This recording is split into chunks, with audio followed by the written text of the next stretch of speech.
It was a cold evening in late November. This happened about 3 years ago. I had just gotten home from work.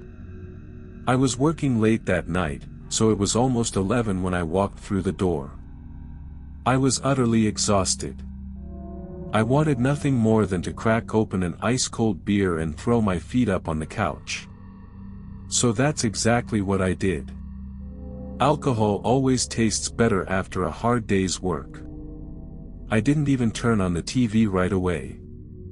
I just sat there on the couch with my eyes closed and my feet elevated, trying to ignore the nagging thoughts about how stressful my life was. I remember getting frustrated while flipping through channels because nothing was catching my eye. After sifting through for another few minutes, I ultimately gave up and opted to enjoy my beer in silence. Like everything else in my life, peace and quiet was apparently too much to ask for, because not 10 seconds later, all the lights in my house simultaneously shut off. You know that slightly fuzzy, popping sound that comes a split second before everything shuts off? Yeah, there's nothing I hate more than hearing that noise. For whatever reason, our house had a tendency to lose power every so often. Now that I think about it, it still does. Anyway, my first reaction was to step outside and see if any of the neighboring houses were affected. I stepped outside and shut the door behind me, trying to preserve any heat that I might not be able to get back should I fail to restore the power. It was late, but I remember seeing at least one house on my block with their lights on, which confirmed that my house was the problem. I closed my eyes and took a deep breath, knowing that this headache would definitely spoil whatever pleasure I was hoping to salvage from the night. I turned back to go inside, but when I turned the handle on the front door, it wouldn't budge. I froze, confused at first. I tried the handle a few more times, but it was definitely locked. What the hell was going on? I banged on the door and called my wife's name, thinking maybe she had woken up without me realizing. There was no answer. I tried to peer through the glass, but it was still pitch black in there. I ran around to the back. That door was locked too. I started panicking. My wife had a tendency to leave doors unlocked, so it was weird that the back door would be locked in the first place. I ran around to the side of the house to check the breaker and I froze in my tracks. The hose, which I knew for a fact had been coiled, was laying in the grass just below the breaker box. The realization hit me like a freight train. Someone had cut the power intentionally.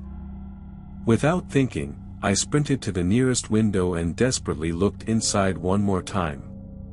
This time I was able to make out two flashlights swinging around wildly in the dark, as if two people were rummaging through my house. They were. I knew they were stealing my stuff. I was infuriated. The nerve of someone to do this while I was literally home. I reached into my pocket to call the police, only to realize that I had left my phone on the couch. After cursing under my breath, I told myself to just run to the neighbor's house and borrow his phone. As I started making my way to the nearest house, another more sinister thought hit me. My wife was still inside. She was probably asleep, vulnerable to whoever was in the house. I couldn't leave her there, even for another minute. I sprinted back to my house and frantically grabbed some loose rocks from the yard. I started chucking them at our bedroom window, hoping to wake her up. After the third rock, she opened the window. Before she had a chance to say anything, I quietly told her what was happening and instructed her to hide in our closet. Her head disappeared immediately. She didn't ask questions. I then sprinted to my neighbor's house and banged on the door. I explained what was going on as quickly as possible, and then I used his phone to call the police. I waited on his porch, praying that my wife would be okay. The police eventually arrived, and I ran out to one of the cars, explaining the situation as best I could. They barged into the house, but by then it was too late. The back door was wide open, and whoever had broken in was gone with too many of our valuables to count. My wife was more shaken than I was, and understandably so. What she told me and the police made me angry at myself for not doing a better job at protecting her. To this day, I'll never forgive myself for leaving her in the house with potential murderers. Apparently, mere seconds after I instructed her to hide, she heard someone kick the bedroom door open. The person walked into the room and cocked a gun. He stood there motionlessly for a few seconds, clearly listening for anyone in the room. She said she had never been more terrified in her entire life. I believe the intruders heard me throwing the rocks at the window. The scariest part is that we still live in this house, and we're not planning on moving out anytime soon. Sometimes I think about what could have happened had I not stepped outside for those brief moments.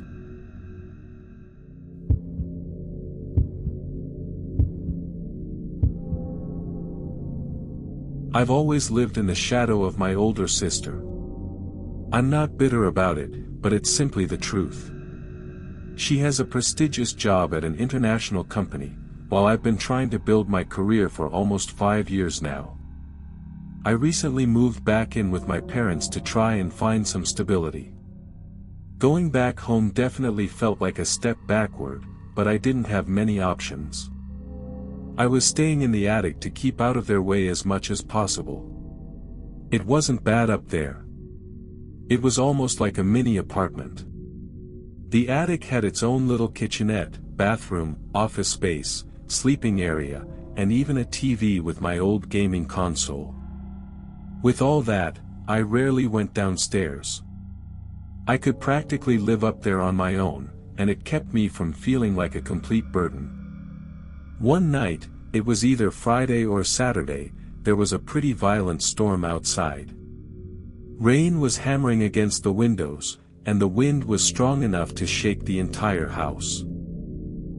I can't overstate the intensity, it was one of the wildest storms I had ever seen. At that point, my parents were out of town for the weekend, so I had the place to myself, which was fine by me. I remember it being especially cozy up there that night.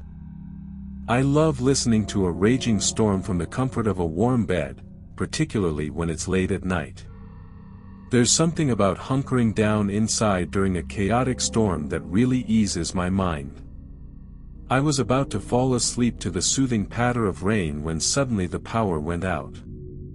Everything clicked off at once, and I was left in total darkness.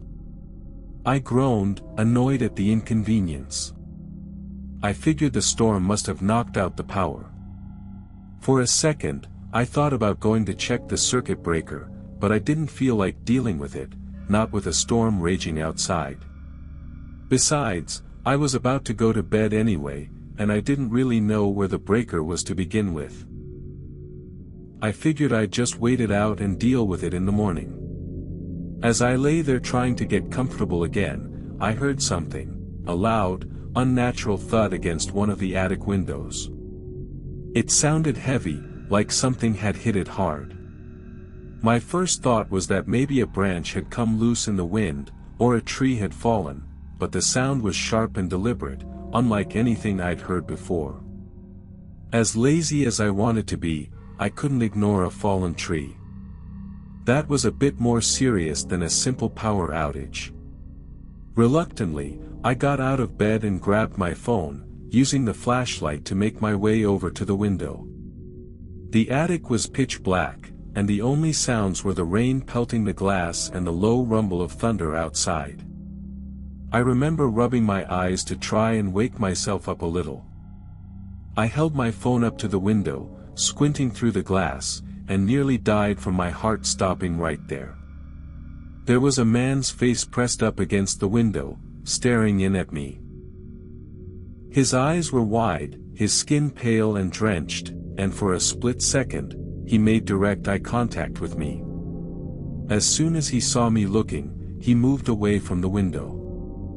I stumbled backward, almost dropping my phone in shock. What had I just seen? I felt my heart starting to race.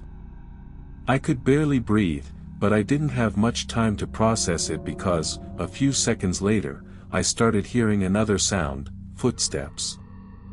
I listened closely, the floorboards below my head were creaking gently. There were people in the house. Between what I had just seen and what I was hearing, I was on the verge of losing it. I was home alone, and my house was literally being broken into. On top of everything, one of them knew I was in the attic. I couldn't think clearly given how severe the situation was. Everything was happening so fast, but I had no choice but to act. I quickly checked my phone, ready to call the police, but then I remembered that the power outage had knocked out the Wi-Fi, and with no cell service in the attic, I was trapped up there, completely cut off. I knew I couldn't just sit around and wait for these people to do whatever they'd come to do. I tried to calm myself, thinking through my options. I couldn't let those strangers just roam around my house, but I definitely didn't want to confront them head-on. I was literally stuck in a lose-lose situation. I decided I'd try to sneak down the stairs, slip out the front door quietly, and then call the police. Once outside, I'd have no other choice. Keeping my footsteps as quiet as possible, I made my way toward the attic stairs. I still remember the pure fear of that moment. You never know how your body will react to something traumatic until it happens. When I reached the top, I peered around the stairwell, and my heart sank because I saw 3 figures with flashlights moving around in my pitch-black house. I watched them for a few seconds, literally petrified. One of their flashlights panned across the body of one of them, just long enough for me to make out what he was carrying. It was a gun. I froze. Every muscle in my body was tense. I didn't move. I just watched as they murmured to each other in low voices. That's when I heard one of them say something that escalated the situation even further, if that was even possible. In a calm, almost casual voice, one of them said, "James is in the attic. Go find him." I can't describe the terror I was feeling. How did he know my name? I backed up the stairs as quietly as I could, trying to keep my breathing steady, but inside, I was completely losing it. I knew I didn't have much time. They were coming for me, and I had no idea what would happen once they found me. I looked around frantically, considering potential hiding spots. There wasn't time. I needed to get out of there in the next minute, or I was going to die. The only possible way out was through one of the attic windows, but they were all sealed from the inside. I had no other choice. I grabbed a nearby stool, climbed up to one of the dormers, and smashed the glass with my elbow. Shards of glass flew everywhere, but I didn't care. I scrambled through the broken window, pulling myself out into the rain. I felt the cuts all over my body, but I didn't have time to register the pain with the adrenaline and fear coursing through my veins. The downpour soaked me instantly, and I ran through the mud, trying not to slip. Once I was a safe distance from the house, I finally got a signal and called the police. I remember my hands shaking so hard I could barely hold the phone. By the time the police searched the house, whoever had been in there was long gone. Many things had been stolen. I won't even bother listing everything that was taken. The power outage had been intentional, no surprise there. My parents were livid and threatened to kick me out of the house. I basically had to beg them not to, insisting that there was nothing else I could have done. They eventually calmed down, but I'm still pretty shaken by the whole ordeal. I still have no idea who those people were or how they knew my name. I hate thinking about what might have happened if they had found me.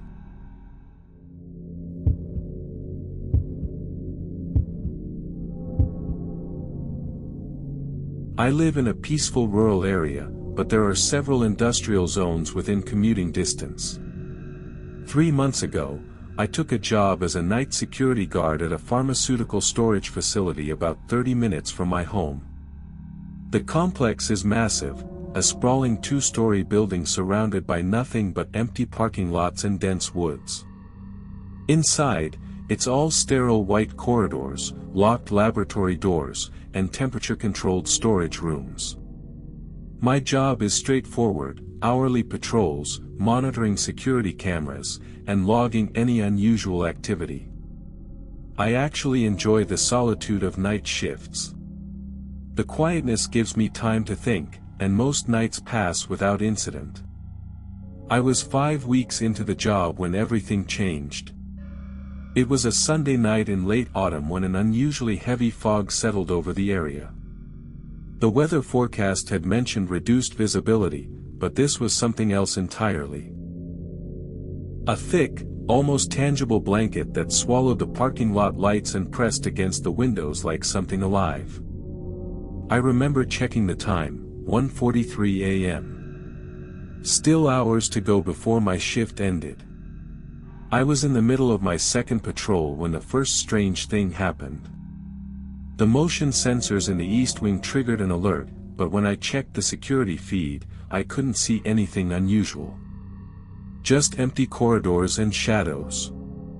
According to protocol, I had to investigate in person, so I grabbed my flashlight and radio and headed that way. The east wing houses most of the high-security storage units, and the silence there feels different, heavier somehow. My footsteps echoed unnaturally loud against the polished floors as I made my way through the maze of corridors. The motion sensor that had been triggered was near Storage Unit E-17, a refrigerated room that required special clearance. When I arrived, everything seemed normal. The security panel showed no signs of tampering, and the door was securely locked. I was about to radio back to the control room when I noticed something strange, a faint, sweet smell hanging in the air. It wasn't the antiseptic scent typical of the facility, but something sickly and organic, like overripe fruit. I couldn't locate the source, so I made a note to report it to maintenance and continued my rounds. As I turned the corner into the main corridor, I saw something that made my blood freeze. About 30 meters ahead, a figure was standing with its back to me, motionless, silhouetted against the emergency exit light. It wasn't wearing the standard security uniform, but something that looked like a hazmat suit, complete with a hood or helmet. I called out, asking for identification, but the figure remained still. I reached for my radio, but before I could call it in, the figure slowly turned its head, just the head, not the body, at an impossible angle. I couldn't make out a face behind what looked like a dark visor, but I felt with absolute certainty that it was looking directly at me. The rational part of my brain told me this had to be someone authorized, perhaps a researcher working late or maintenance personnel I hadn't been informed about. But something deeper, more instinctual, was screaming danger. I called out again, announcing that I was armed with a taser and would approach if they didn't identify themselves immediately. The figure didn't respond. Instead, it started moving, not walking, but gliding backward, as if being pulled by an invisible force, never turning its body, just its head maintaining that impossible angle toward me. It receded into the darkness of the corridor until I couldn't see it anymore. My heart pounding, I radioed the control room, but got only static in response. The facility's communication system had never failed before. I decided to check the area where the figure had disappeared, keeping my flashlight trained ahead and my taser ready. The corridor led to a junction with 3 possible directions. I checked each one carefully, but found nothing, no sign of the figure, no open doors, no indication anyone had been there at all. I returned to the control room to check the security footage, certain I would see the strange figure on camera. But when I reviewed the feed for the East Wing corridor, there was nothing there. Just empty hallways. Even more disturbing, the footage showed me standing still in the middle of the corridor for nearly 7 minutes, though I had no memory of doing that. By this point, my nerves were frayed. I considered calling my supervisor, but what would I say? That I'd seen a ghost. That I'd lost 7 minutes of time. I decided to complete my patrol and document everything in my report. As I continued through the facility, I noticed more anomalies. Rooms I knew I had locked were now open. Equipment had been moved slightly from its usual position. And that sweet, rotting smell seemed to follow me everywhere. In the West Wing storage area, I found something that couldn't be explained away, a set of wet footprints leading from nowhere to nowhere. They appeared in the middle of a hallway, continued for about 10 steps, and then simply stopped, as if whoever made them had vanished into thin air. The liquid wasn't water, it was thicker, almost viscous, with a faint greenish tint under my flashlight. By 4:30 a.m., I was counting the minutes until my shift ended. I had retreated to the control room, watching the monitors intently for any movement. That's when the power fluctuated, just a brief flicker, but enough to reset all the monitors momentarily. When they came back online, I noticed something on camera 12, which covered the main entrance lobby. A dark shape was huddled in the corner, partially hidden behind a large potted plant. As I watched, it seemed to unfold itself, growing taller and thinner until it resembled the figure I had seen earlier. It turned toward the camera, and I swear I saw something moving behind its visor, not a face, but something shifting and writhing. I should have stayed in the control room. I should have called for backup. Instead, I decided to confront whatever was in the lobby. I took the elevator down, my hand shaking as I gripped my taser. When the doors opened, the lobby was completely dark, all the lights were out, though they had been working on the security feed. I stepped out cautiously, sweeping my flashlight across the empty space. The figure was gone, but that sickeningly sweet smell was stronger than ever. As I moved toward the reception desk, I heard a wet, slithering sound behind me. I turned, and there it was, not in a hazmat suit as I'd thought, but something else entirely. What I had mistaken for a suit was actually its skin. A glistening, translucent membrane that pulsed with an internal light. Where a face should have been, there was only a dark recess with something moving inside it. I ran. I'm not ashamed to admit it. I ran for the emergency exit, pushed through the door, and kept running until I reached my car. The alarm was blaring behind me, but I didn't care. I started the engine and sped away, my hands shaking so badly I could barely grip the steering wheel. I called the police from the road. They took my statement and investigated the facility but found nothing unusual, no signs of intrusion, no strange figures, no wet footprints. The security footage showed me completing my rounds normally, with no power fluctuations or missing time. I quit that job the next day. My supervisor suggested I might have fallen asleep during my shift and dreamed the whole thing. The police officers hinted that working alone at night plays tricks on the mind. Maybe they're right. Maybe I did imagine it all. But I still can't explain one thing. When I got home that morning and took off my uniform, I found a handprint on my back, a perfect impression in that same greenish substance, with fingers too long and too numerous to be human.